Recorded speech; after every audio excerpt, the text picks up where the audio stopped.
Fim de semana chegando, muita gente aproveita para pegar a estrada. E com o calor, a escolha do destino, na maioria das vezes, é a praia. Para proteger a pele dos raios solares e do tempo abafado, a dica é usar sempre protetor solar.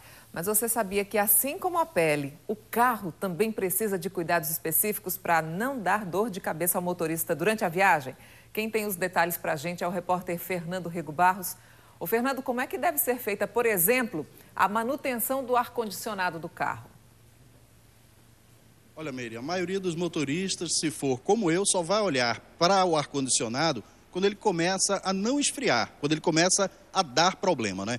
A gente veio aqui, então, para não fazer isso, para não ser como eu, um mau motorista, a gente veio para o Centro Automotivo aqui do Senai, Centro de Tecnologia Automotiva, e vai conversar com o professor de Mecânica de Automóveis, Marcelo Farias, que vai explicar para a gente, professor, exatamente isso. Que cuidados a pessoa tem que ter com o ar-condicionado para não acontecer como acontece comigo, de só perceber o problema quando o ar deixa de esfriar. Bom dia. Bom dia.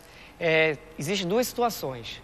A primeira, o cliente, o motorista, só percebe a perda de rendimento do ar-condicionado quando ele deixa de esfriar.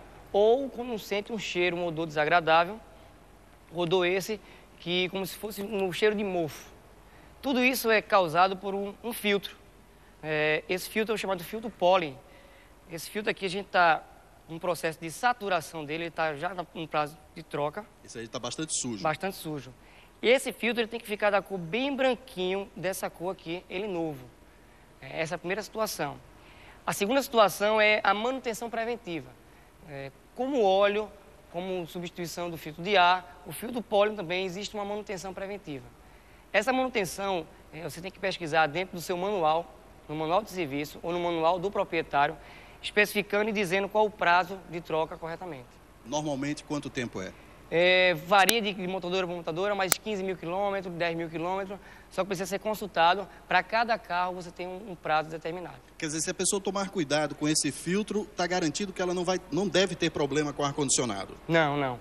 Esse filtro, com a troca, você vai perceber, o rendimento vai melhorar, o ar ele vai gelar mais e o cheiro desagradável, o mofo, o cheiro daquele odor desagradável, ele vai terminar saindo com certeza. Às vezes acontece, professor, o motorista usa o ar-condicionado, às vezes, no ponto 1, e com o tempo ele começa a usar no 2, no 3, às vezes no 4 e não está bom ainda. É isso? É isso aqui. É a sujeira?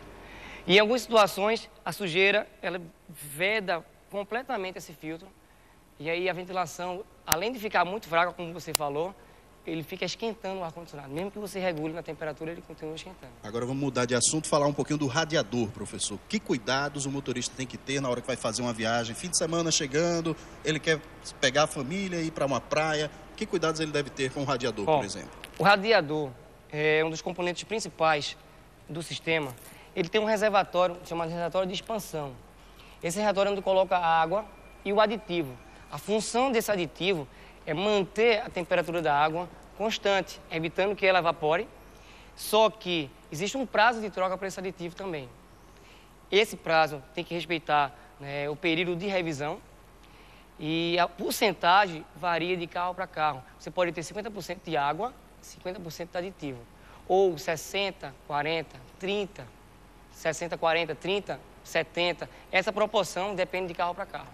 Ok, professor, agora eu vou pedir que o senhor feche a mala, a tampa aí não é nem a mala, né? O capô do carro. E explique pra gente que cuidados a gente tem que ter com o para-brisa e o limpador de para-brisas. Bom, temperatura alta, estacionamento no sol, então a concentração de calor nessa paleta, que é de borracha, ela vai sofrer um ressecamento.